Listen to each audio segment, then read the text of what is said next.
All right, I will say good morning, good morning, good morning. We don't have a microphone for today, so I apologize. Yeah, no, the speakers are here. We just don't have the microphone for today. So we'll have the microphone for tomorrow. We'll say it is a tremendous chos, Baruch Hashem, to be here within our Beis HaKnesses, within our new Beis HaMedrash.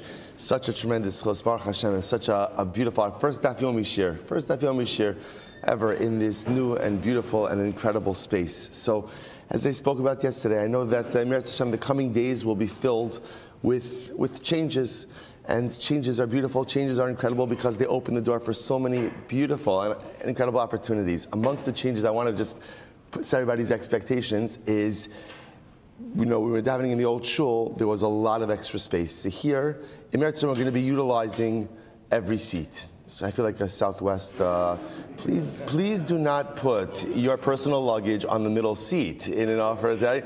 So however, just know, especially for davening, the seats are going to be used. So again, for sure, I'm sure it's fine, but just be mindful and just look around. If you see people, we don't have enough tables yet here in the Beis Medrash, so you want to make sure that everyone has the opportunity to be able to sit at a makom, to sit at a table, to be able to learn properly. So just be mindful in terms of where you're putting your personal belongings, so that no one feels boxed out, and that's especially going to be true in Mirz Hashem for davening as well. And I'll say and again, for many different things in the new building, we're still trying to find our way a little bit.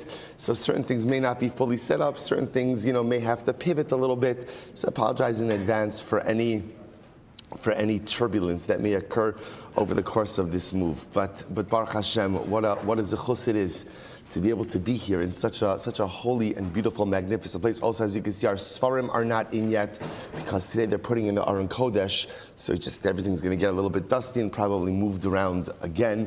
So Mirz Hashem, in the next week or so, we'll hopefully have everything set up mostly as it should be. But Baruch Hashem, what a zechus it is to be in an aesthetically beautiful place with Mirz Hashem. Now the aesthetic beauty is here. And Mirz Hashem, now our avoda is to fill it with spiritual beauty as well, which I have no doubt that we will be zocheh to do Mirz Hashem in the coming years. Also, like I said, we do have a sound system, so beginning tomorrow, Mirz Hashem will be a little bit more tapped into it in Mirz Hashem, but the acoustics in here are great. I will endeavor to speak a little bit louder. If at any point I'm not speaking loud enough, just let me know. And I will say with that, let us begin the first daf of many dapim here in this Beis Medrash by beginning by thanking all of our sponsors. To thank our Talmud Torah sponsor for Tafshin Pehei 5785. Rabbi Naftali Tilson, for dedicating all of the shiurim and drashos this year, Tilson Mishpacha from Eretz Yisrael, as a schus for Besaros Tovos for all of Am Yisrael. Our Talmud Torah sponsors for the month of Tevei Sabalino Letova, the Kelman Mishpacha, in memory of Amit ben David Levi, the brother of Itai Levi, who was killed fighting in Gaza on the first night of Hanukkah. We hope that in the merit of our Talmud Torah, his precious neshama will have an aliyah and his family a nechama. And Saeed and Simahakim for dedicating the shir today in honor of our new Makom Kodesh. We should be Ezras Hashem. IT says we should be Ezras Hashem run out of space even faster than our old building. No. Good. In Mirz Hashem, the next rabbi will have incredible hatzlacha. In Mirz Hashem, building the next building, you should be with incredible mazel. I'll take the bracha of maybe running out of space in the Beis Medrash and having to move into the new shul. That halavai, I don't think that's so crazy. I think that day is coming probably sooner than we think. But in Mirz Hashem, we should be zocha that this mikdash ma'at should serve us for many years to come until we are zocha in Mirz Hashem to move it together with the Mashiach in Mirz Hashem to Eretz Yisrael here, Rabbi Amenu. So with that, let us begin. We have an incredible daf ahead of us today. Today's daf is Lamed Zayin 37, and we are picking up in Mirz Hashem. We are picking up. Where did we leave off? 2 dots. Right? So remember again, not everyone is fit to adjudicate capital cases. So remember again, what was the issue with capital cases? So remember again, the halacha over here by capital cases was that you need a Sanhedrin. Sanhedrin has to not only be comprised of 23 people, but also has to be comprised of people who are genealogically fit. So the Gemara says, My time, what's the reason? So the Gemara says, my time, the Tanna of Yosef, Kashem shebezdin menukin b'tzedek, kach menukin mikol mum. The same way that bezdin has to be free from any spiritual blemishes, so too again, bezdin has to be free from any other mum. Now, mum, the Gemara's understanding over here means genealogical blemish. Bezdin has to be free from any genealogical blemish. Amar Meir says, Mikra, what's the pasuk? Kulach yafech rayasi. Ein bach. Everything about you, my beloved, is beautiful, and there is no mum in you. So the Gemara says, the Gemara dashens over here, this is a reference to the Sanhedrin, and the mum is a genealogical one. Vidilma mum mamish, maybe it refers to an actual mum. In other words, maybe it's not the genealogical mum, but maybe in fact it is an actual mum. And the Torah is saying, or the Pasuk is saying, that halacha l'maisa, remember the Sanhedrin can't have a physical mum. The Gemara says, Amar Vacha Bar Yaakov Amar Kra V'syatzvu Sham Imach. So the pasuk says by Moshe Rabbeinu, when Moshe Rabbeinu went ahead and when Moshe Rabbeinu goes ahead and collects the 70 Zekanim, the pasuk says they will stand there with you, Imach. So the Gemara darshans Imach b'dom lecha means that when you assemble the members of the Sanhedrin, they should be like you. In which sense? In which sense that halacha l'maisa? Well, the Gemara is suggesting in which sense that the same way Moshe Rabbeinu, you are not genealogically blemished, you are genealogically intact and whole. So too again, those who are with you, the other dayanim, should also be intact and whole. But maybe what it means over there is Moshe Rabbeinu, the same way that you're there and the Shekhinah is with you, so to the other judges who stand there, the Shekhinah should be with them as well. They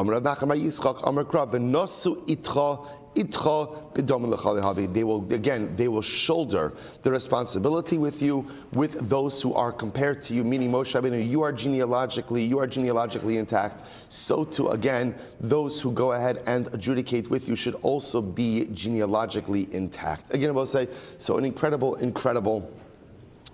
Gemara. Good.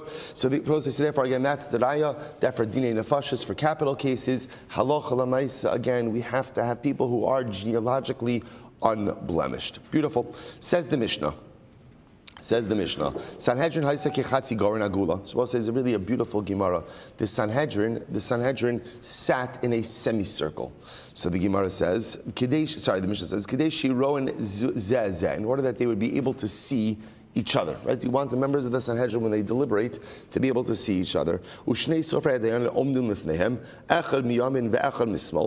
then there would be two scribes in the Bezdin, one on the right, one on the left. The kosvin divrei mechayvim v'divrei mizakin, and they would write on there.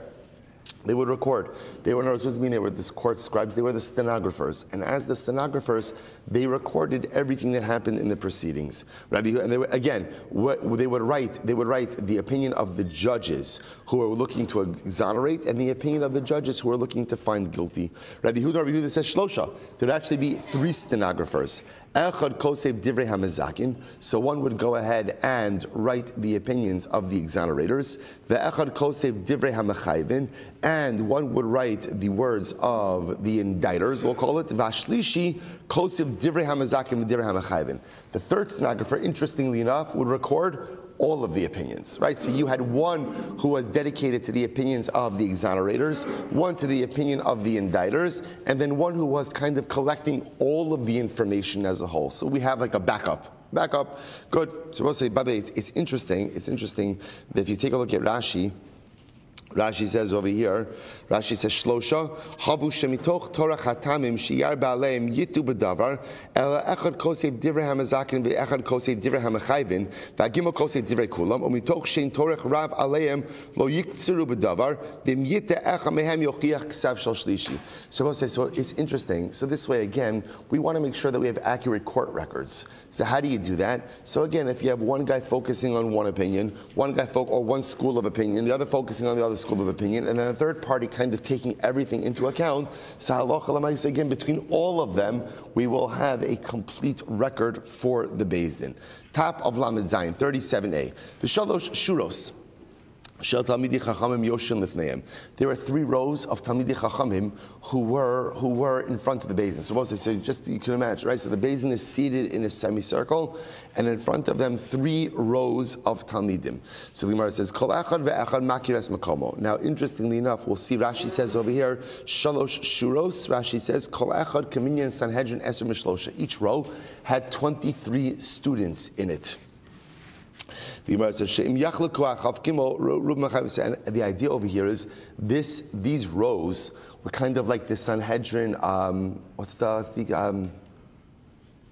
By baseball? What do they keep? What is it? Bullpen, right? This was right. This is where. So this was these rows were comprised of Talmidei Chachamim, who again were the future Dayanim of Klal Yisrael. That's what was happening over here. So therefore, again, now, we're going to see something very interesting, that depending on which row you were seated by station. So row one, again, those were the upper Talmidim. Row 2 Talmidim, and row 3 were row 3 Talmidim. So again, you didn't just choose a seat wherever you wanted to sit. At the end of the day, again, you were seated in accordance with your station. Everyone knew their place. So we had this theme already in yesterday's daf as well, which is this idea that sometimes in life we feel inadequate when we acknowledge what we're not. But the truth is, it's only when I acknowledge what I'm not that I'm really able to go ahead and maximize what I am. So there's nothing wrong with being a third row Talmud. There's nothing wrong with, or being a third row Talmud in the Sanhedrin. That's where you're holding right now. But again, Abba said the beautiful part is there's no glass ceiling. The beautiful part is there's always the opportunity and ability to advance. So what happens? So we'll say, so let's say again they had to pull someone out of row 1. And again, we'll discuss exactly what the particular issue is over here. But Lamaisa, let's say they had to go ahead and pull someone out of row 1. So what do? So the lashon they use is if they had to convey smicha to someone in row 1. So what would they do? What would happen in that type of situation? So the Gemara says, so we'll say,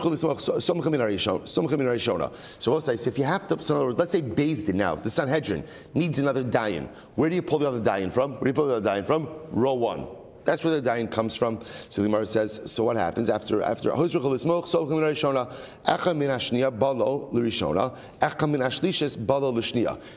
remember again, after all of this happens, so now Sanhedrin pulls a new dayan from row 1. So what happens now? What occurs now? There's a vacancy in row 1. So what happens when there's a vacancy in row 1? By the way, there are vacancies in row 1. I just want to point out what this is, right? It's going to become prime real estate, right? So Lamaisa, now what ends up happening? So when they pull someone out of row 1, so now that sets off a progression. Then someone from row 2, and not someone. Remember again, this is highly choreographed because the move to row 1 is a significant move. So that means someone from now that there's a vacancy in row 1, someone from row 2 moves up to row 1, which now also means what? Someone from row 3 moves up to row 2. And again, this is a highly choreographed process. So the Gemara goes weiter. So and then what happens? Now there's a vacancy in row 3. So now there's a vacancy in row 3. What happens? We need to bor lahen od echad min hakal. We need to go ahead and pull someone out of the general assembly. The Kehila, Umoshivin also b'shlishis. V'lo haya yoshe b'mkomo shal rishon, el yoshe b'makom haroi lo. So again, Abba, you would have thought, well, now there's an opening in row 1. Just choose someone from the Kehila and put him in row 1. No, that's not the way it happens. That's not the way it happens. We choose someone from the Kehila, he goes into row 3. Someone from row 3 goes into row 2, and someone from row 2 ultimately goes into row 1. That's the way it happens. So the Gemara goes weiter. So we'll say, from where do we know this? Now, the first thing the Gemara is focusing on over here is the semicircle. From where do we know that Beis Din sits in a semicircle? So Amar Bar Chanina, the Amar Kra. So again, we'll say it's actually quite beautiful. The pasuk over here quotes from Shir Hashirim. Shrareich Agan Hasar Al Yechsar Hamazag. So literally translated, Sirareich means your navel, your stomach, is like a basin of the moon. A basin of the moon. Right, or I should say, your navel is shaped like the moon. Al yachsar hamazag. Do not diminish the dilution ratio. All right, so we'll discuss what this means. So sharareich is the Sanhedrin. So we'll say, so the sharareich, what the Gemara refers to as the stomach, the stomach, that is the Sanhedrin. Lama nikra sharareich. So why is the Sanhedrin called sharareich? Sheyosheves b'tiburo shel olam. This is so beautiful, because the Sanhedrin sits literally again in the center of the world. What does it mean that it sits in the center of the world? Rashi says b'tiburo shel olam shebeis hamikdash be'emtza shel olam. The Beis Hamikdash is in the middle of the world. I will say, to me it was so profound that we were doing this Gemara today. As much as Baruch Hashem, we build and we build and we build. It is so important to always remember that we're building in Galus. We're building in Galus, and at the end of the day, right, Galus is not where we are supposed to be. At the end of the day, we have one home and one home only, and that is Eretz Yisrael. And that home literally is in the center of the world. There's a centrality to it. Now again, like we've said so many times, Baruch Hashem, that's why the beauty of investing in buildings of Kedusha is that in Eretz Hashem, they come with us. Right, they come with us. But it's so important to recognize that as successful and as happy and as settled and as Kaddish as we are, this, geographically, this is not where we belong. We belong in the center of the world, where the Sanhedrin is, where the Beis Hamikdash is. So ultimately it's called the stomach, just like the stomach is the center, so too the Beis Hamikdash is the center. So Agan, so what does it mean Agan when it says like a basin? Shemegina kala olam kulo. The Sanhedrin protects the entire world. Has-Sahar, what does it mean that it's like the moon? Shehidome le-Sahar, that the Sanhedrin is like, comparable ultimately to the moon itself. That just like the moon goes ahead and radiates light. So Rashi says over here, ba'agula. So it's not the light, actually Rashi says over here, it's the semicircle. Right? Just like the moon throughout much of the month is like a semicircle or circular, so to the Sanhedrin sits in this circular fashion as well. Beautiful. Al yachsar hamazag, what does it mean? Don't diminish the dilution. Shem chutzrach echa mehem lotzeis, roin im yesh esrim ushloshe kineged Sanhedrin kitana. This is interesting. If someone from the Sanhedrin needs to leave, he needs to take care of his personal needs, he needs to use the restroom, you can't leave unless there are 23 people there. Right? Fascinating. You can't leave unless there are 23 people there.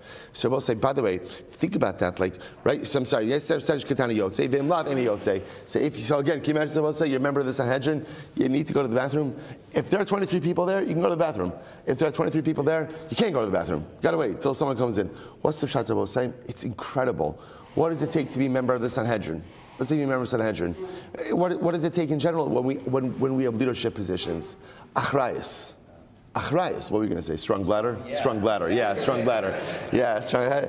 True also, not incorrect, right? But I will say achrayas. Achrayas.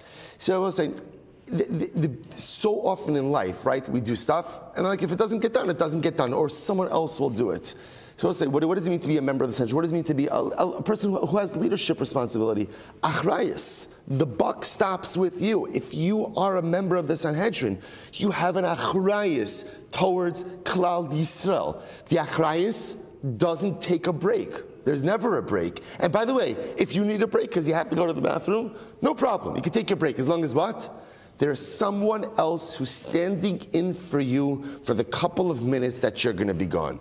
Because the achrayas, the responsibility, always has to be taken. Okay, maybe it can't be the same person who's taking the achrayas himself all of the time. That is possible. That's absolutely possible. But lamaisa, again, even if you can't do it, you have to ensure that there is someone else who can. Incredible. All right, so let's go back there. So bitnech arema schitim.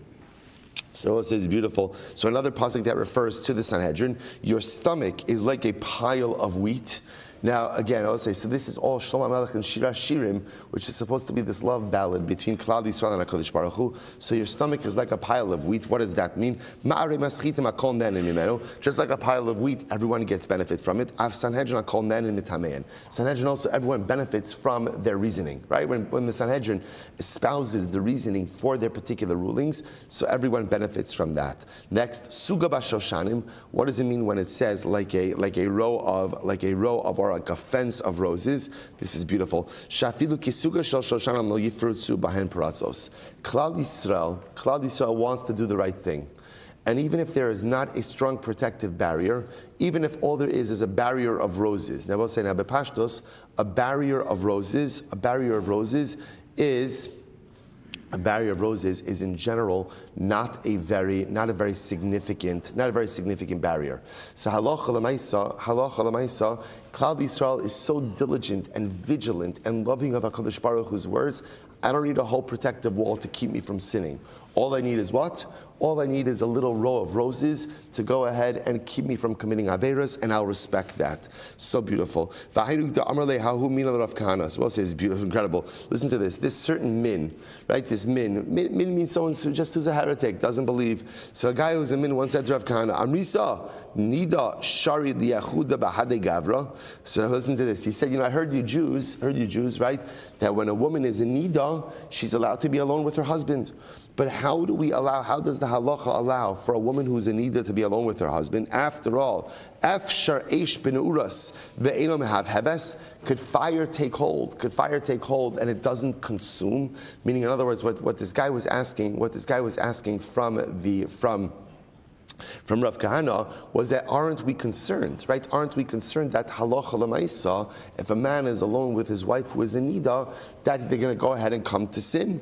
To which the Gemara says, Amrlei haTorah, first white line, about say, end of the first white line, haTorah idalenu suga b'shoshanim shafilu suga k'shoshanim lo yifritzu b'hen pratzos. So the Torah says, Klal Yisrael is so respectful of halacha, so mindful of halacha, that even just a row of roses, right? Even just a very simple protective fence is enough to protect us from sin. By the way, it happens to be a different reason. It's a good shaila.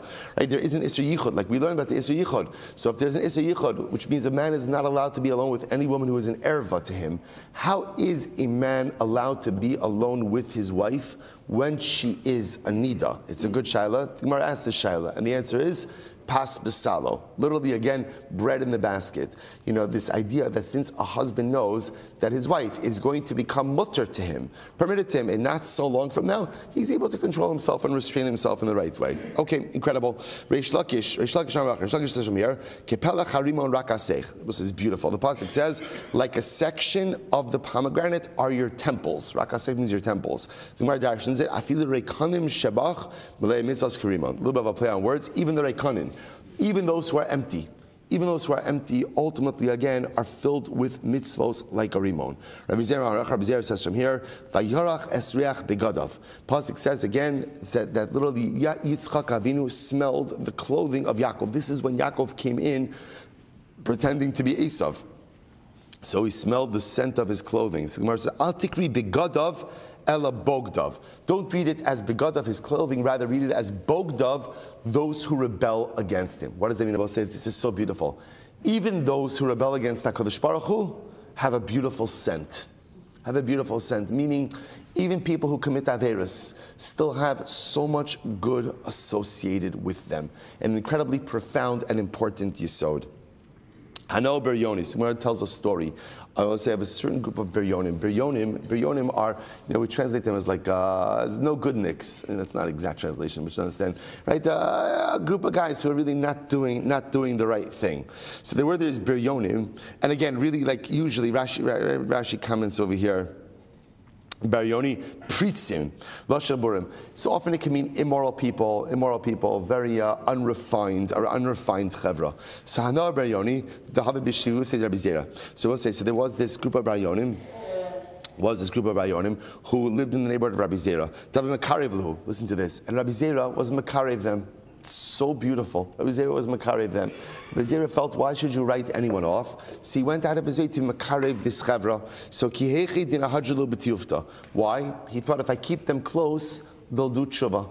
If I keep them close, there's a better possibility that they're tshuva. The rabbis felt that Rabbi Zera was doing the wrong thing. The rabbis felt, Rabbi Zera, these are not the kind of people that you should be keeping close.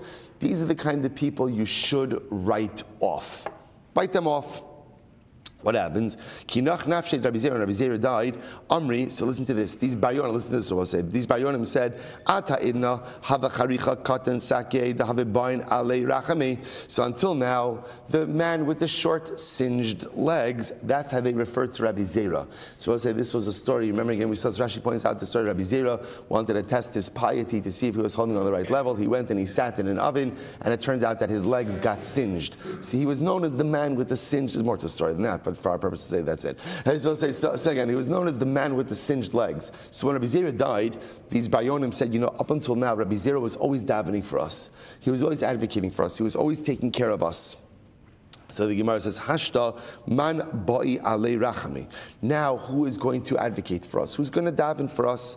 Hirhuru bilibayu va'avdu tshuva. Sure enough, what happened? They went ahead and they thought in their hearts, right? They had this hirhur tshuva, hiru bilibayu, which means they had these thoughts of tshuva, and ultimately, again, they came to do tshuva. So we'll say, it is such a profound story with so many profound lessons. So first of all, the power of believing in someone. The power of believing in someone. That's so often in life, if you believe in someone, you give them the power to believe in themselves. These other Rabbanim, they wrote off this chevra. And I want to point out something incredible. Rabbi Zera believed in them. Now, if you notice, by the way, what did these guys do when Rabbi Zera was alive? What did they do? Nothing, right? They didn't do anything. Right? They didn't affect any change. They didn't start coming to learn Torah, putting on tefillin, putting on mezuzahs. None of that stuff. Nothing happened while Rabbi Zera was alive. But he stirred something inside of them. So that when he died, they're like, this Rabbi Zera, he cared about us so much. He cared enough to believe in us. He's not here anymore to believe in us. If he's not here anymore to believe in us, then you know what? It's time for us to believe in ourselves. The power of believing in other people, giving them the ability to believe in themselves, that's lesson number one. Lesson number two, I will say, is this last piece over here, which is so incredibly profound. Lesson number two really is, sometimes we think that just because we can't see change, that we haven't affected change. Right? If you ask Rabbi Zera, what do you think? Did you succeed with these guys or not? I guarantee Rabbi Zera would have said, no, I tried, but nothing happened. Didn't move the needle at all. But he did. When he was alive, you couldn't see the movement. But as soon as he died, so we'll say, so often in life we have to believe that just invest the effort. Just put in the effort, put in the kochos. So we'll say, sometimes even in our own lives, we put in effort to do things and we don't necessarily see the results. The results are always there. Sometimes they become apparent and visible now. Sometimes only later on. Sometimes after we leave this world, sometimes only generations later. Rabbi Zera probably thought that he failed, but he was resounding success. Lesson number three. Let's say the first step to tshuva. The first step to tshuva is not anything you do. The first step to tshuva is something you feel.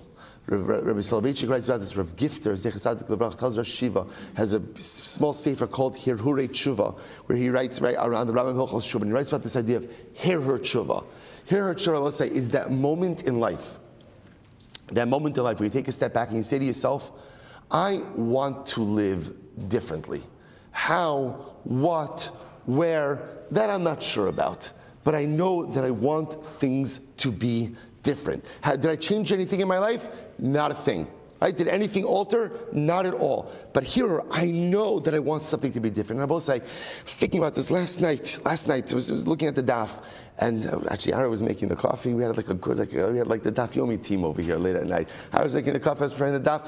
I was looking at this, and I thought to myself, this is incredible. I said, do you know what the most incredible thing about coming to a new space is? The most incredible thing, besides the aesthetics, the most incredible thing is whenever you have like something new in life, it's an opportunity for hischatshus.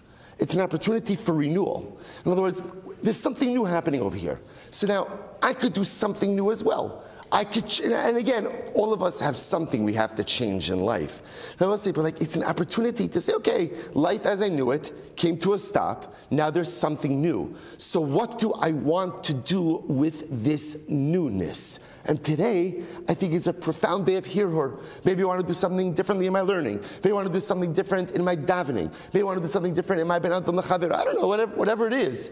But here's whenever something new occurs around you, there's this opportunity for hirhur. I'm not doing anything new yet, but I want to think about how do I want life to be different. Incredible. All right, let's go back there. Shalosh shuros. Remember again, what did the Mishnah say? The Mishnah said that halacha l'maaseh, again, there are 3 rows of students in front of the Beis Din.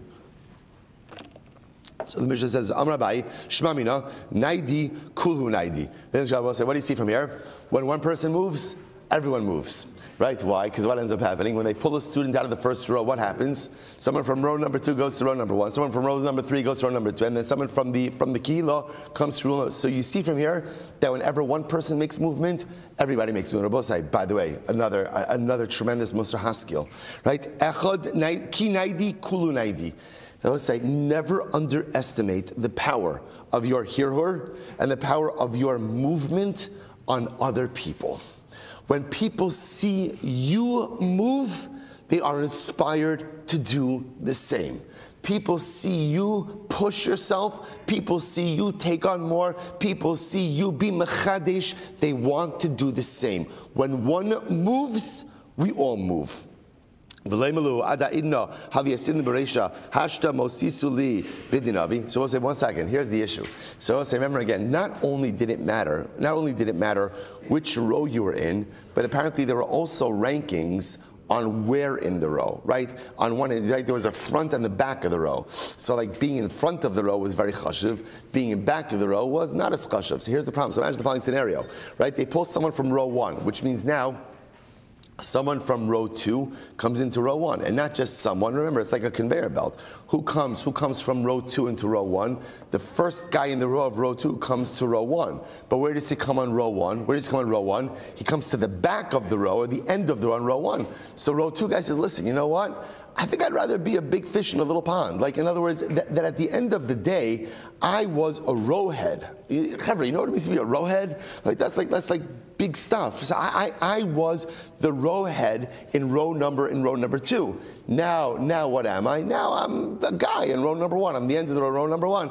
I think I'd rather go back to row number 1, to row number 2, to which the Gemara says, Rabbi, we tell him, it is better to be a tail to lions than it is to be better to be a tail to lions than it is to be a head of foxes, right? So the idea over here is, you're right. In other words, essentially, it's better to be a small fish in a big pond than it is to be a big fish in a small pond. So better to be in row 1, even if you're at the end of the row, than ultimately again to be at the head of row 2. Incredible. Let's go back to Mishnah. What's that incredible Mishnah? So how do we go ahead and now literally ma'aymin literally means intimidate. But again, understand over here, so what is this, like halacha wants witness intimidation? The answer is yes, right? Where is this? This is capital cases. Because remember again, about we don't make any secret about it. By capital cases, what's the goal? The goal by capital cases is to exonerate. That's the goal. So therefore, again, we want to do anything and everything in our power to ensure that there is, in fact, exoneration. So the Gemara says, Ketzad ma'aymin es ha'edim al eidei nefashos hayu machnisin oso. So this is what we do. We bring in the witnesses and we say to them, Shema Tomru Omed or Mishmua Ed Mipi 8 or Mipi Adam Namansh, right? So again, we ask the witnesses, tell us, where do you have your information from? Maybe again, Umad, we'll say Umad means like circumstantial evidence. Maybe you have circumstantial evidence. Maybe you heard about it from someone else, or even from someone who's trustworthy. Shema iyata yodum shesafenu livdok eschem b'jisha v'chakira. Perhaps you didn't know, by the way, that you're going to be subject to a very rigorous cross-examination. Havyodim shelo b'dinei mamanas shel k'dinei b'donas dinei nefashos. Just know, monetary law, or I should say capital law, is not like monetary law. Dinei mamanas adam no sein mamanom eskaper. So monetary law, if you get it wrong, wrong and you adjudicate the case incorrectly, so what's the worst case scenario? You have to pay back money. But again, if you testify wrongly in capital cases, so punishment will be exacted from you and from generations to come. From generations to come. That iniquity will hover over your family for generations to come. Ad sof ha'olam. Literally again, until the end of the world. Because again, Cain killed Hevel. And what happens when Cain killed Hevel? So the pasuk says, Shneimar dimei achecha tzoakim. So I'll say, so the pasuk said the bloods, plural, the bloods of your brother are calling out. It doesn't say the blood of your brother, rather, ela dimei achecha, the bloods of your brother. Damo, dimei achecha, damo v'dam zar osav. So Cain was held accountable not only for the death of Cain, not for the death of Hevel, but what? All the future generations that Hevel could have produced. So in other words, when you take a life, not only are you taking the life of that individual, but one is taking the life ultimately again of all the future generations who could have come from that individual as well. Davar acher, the other possibility is the me'achecha. What does it mean again, the me'achecha? So again, shahaya dama mushlach al eitzim va'avanim. It's also possible that, remember, we'll talk about this, Cain did not know how to kill Hevel.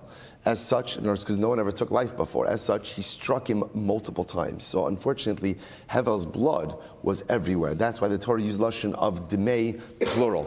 Lefichach nivra adam yichidi. Therefore, I will say a person was created in a singular fashion. When Baruch Hu created man, he created Adam as a singular being. To tell us what lamdecha shekala ma'avid nefesh achas mi Yisrael ma'ala alav akasav ki ilu ibeid olam malei. So I will say, so just like the world was built from one person, so therefore taking of one life is like ki'ilu. Imagine if someone would have killed Adam Arishon, the world would have ended. So to any time one person is lost, any time someone takes a life, it's as if he has destroyed an entire world. We'll talk more about this. But again, the converse is also true. If you go out and you save a life, or as well say, Mekayim doesn't even have to be saved, but Mekayim also means what? Uphold, or establish, or sustain one life. Mala alav akasav kilu kiyem olam male. It's as if a person has sustained an entire world. Umipnei shalom abrios. And I will say ultimately again, all of this is to maintain peace, right? Within Klal Yisrael, within the Shalo Yomar Adam Lechavero Abba Gadol Me'avicha. So this is another reason why did HaKadosh Baruch Hu make it that all of humanity traces itself to one person, to Adam. So there shouldn't be any genealogical contest, right? All of us trace ourselves to the same first person, Adam Rishon. Furthermore, if there was more than one first person, so what would end up happening? People would say, oh, there must be different gods. This God created his guy, and this guy had created his guy, right? And everybody created their own God. Listen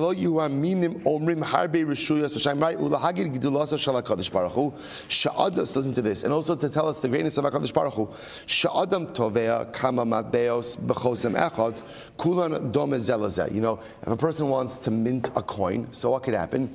A person can mint a coin, and he can make it that every single coin looks exactly the same. Every coin looks the same.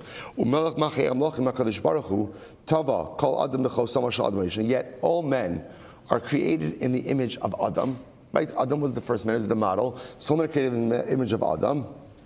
And I will say, no two people are alike. No two people are alike, right? So even though, again, we're all created, so to speak, like in the form, in the image of Adam, no two people are exactly alike. Therefore, I will say again, because no two of us are alike, every person is obligated to say, Bishvili nivra ha'olam. The world was created for me. I will say, the Katzker, famous Varta, the Katzker. The Katzker said a person has two pockets, right? In one pocket, you carry with you the phrase, the mantra, Bishvili nivra ha'olam. The world was created for me. And in the other pocket, you have to carry the mantra, Va'anochi afar ve'efer. I'm nothing but dust.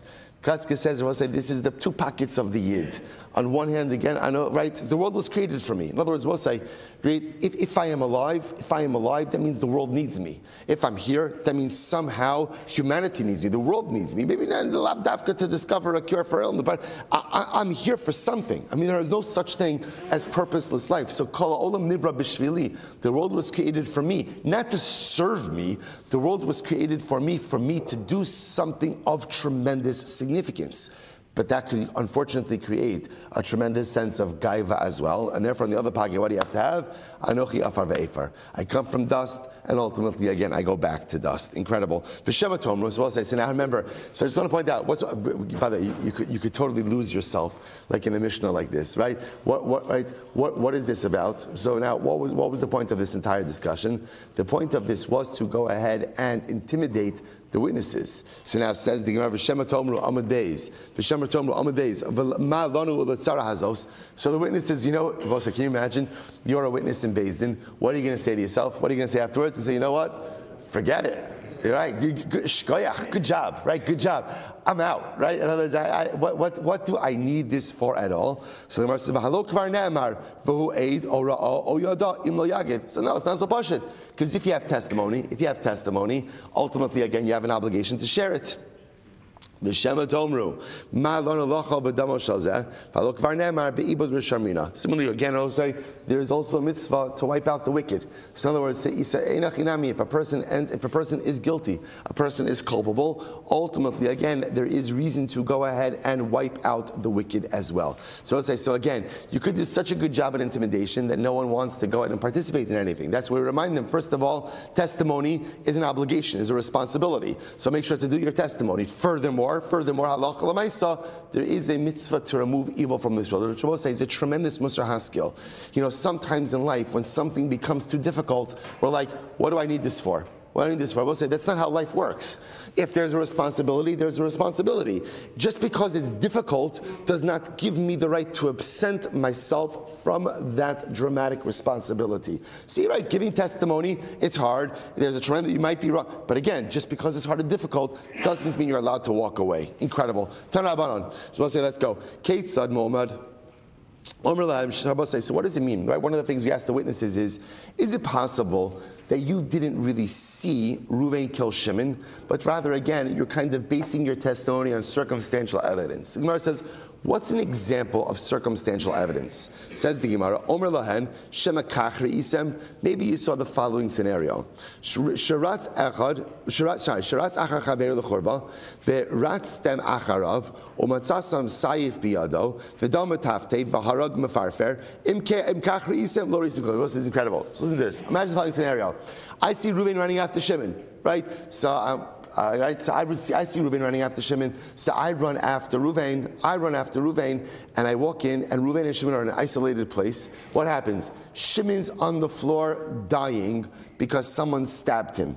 Reuven's holding a knife with blood on it. So again, I connect the dots, and I say to myself, what happened over here? Reuven killed Shimon. The Gemara says, if that's your testimony, that's circumstantial. In other words, in order to go ahead and testify in a capital case, I have to have seen Reuven actually plunge the knife into Shimon. If I didn't see, but again, now, that seems like pretty compelling circumstantial evidence. It is, but it's circumstantial nevertheless. So that would be an example of testimony based on circumstantial evidence. So Tanya, Amr Reb Shimon Shetach, Erev ben Nechama. So Reb Shimon Shetach says, again, Erev ben Nechama is like a lashon of shvua, like, I swear, in lo ra'isi echad sheratz achar chaver l'chorba. So Reb Shimon Shetach says, this happened to me. This happened to me, right? I saw someone run. I saw Reuven running after Shimon, and they went into an isolated place. V'ratzti acharav, and I ran after him. V'ra'isi sayif biyado. I saw Reuven holding the knife. V'damo mitaftef, and there's blood dripping off the knife. V'harag mefarfer, and Shimon is literally again like in the throes of death. V'amarti lo, and I said to Reuven, Rasha, mi hargal lazeh. Oh, ani o ata. So listen to this. And what Rabbi Shimon Shetach says, I said to Reuven, someone killed Shimon. And it's either me or you, because we're the only two people here. And I'll tell you one thing, it wasn't me. It wasn't me, right? But what could I do? What could I do? There's no testimony against you. Shariat Torah Amra Apishnaim Edim Yumas Hames. So again, it's easy. So Shem Shetach was saying the issue over here is I'm only an Eid Echad. Now the truth is, again, Tosfos Rashi point out, even if he wasn't an Eid Echad, if there are 2 witnesses, it still wouldn't have been good Eidus. Why not? Why not? At most, it's circumstantial. It's only circumstantial.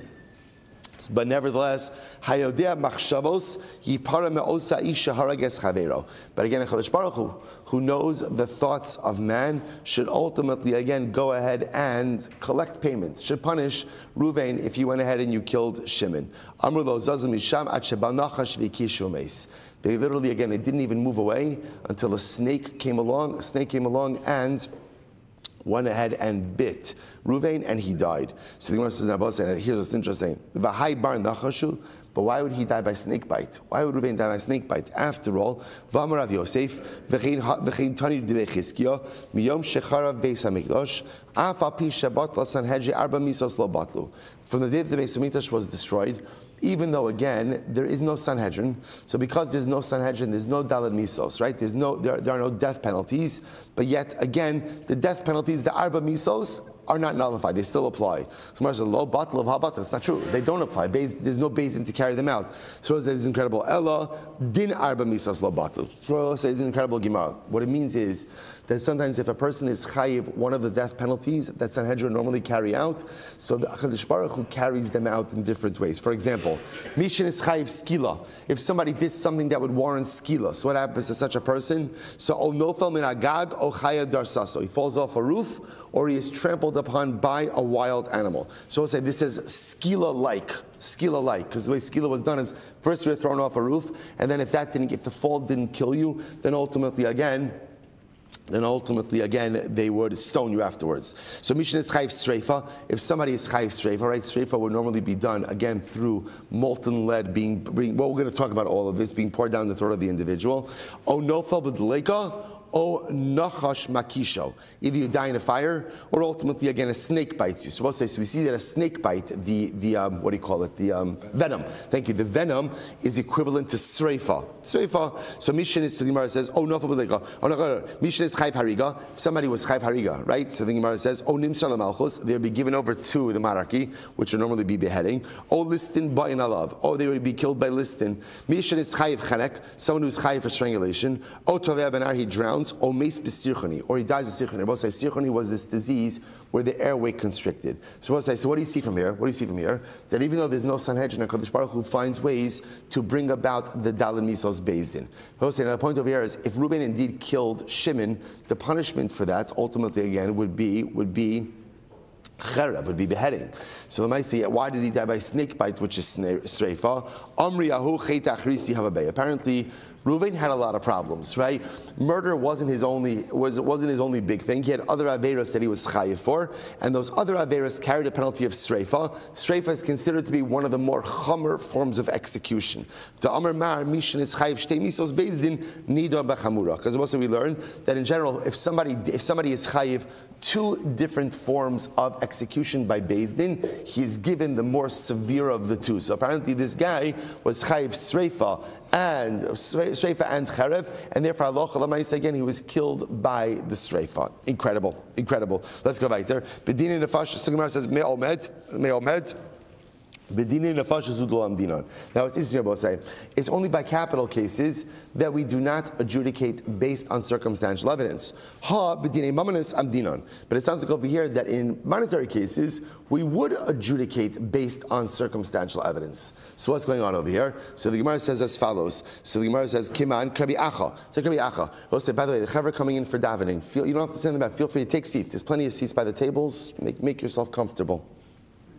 So the Gemara says, Kiman Krab Acha, Disanya, Rabbi Acha Omer, Gamal Ocher Ben Agmalim. So let's listen to this. If a camel is mating amongst the other camels, so what's the halacha? V'nimtza Gamal Harag Bitzido, and now after the whole mating Zach takes place, so what happens? So one of the camels is found dead. So apparently, again, the camels get lebedig when they mate. So what happens? So one of them now, so we find the dead camel next to the mating camel. So what's the halacha?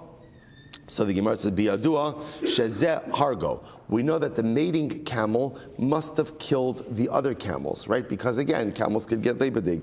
So the Gemara says. So we'll say, now what is that? That's circumstantial evidence. That's circumstantial evidence. According to the same reasoning, also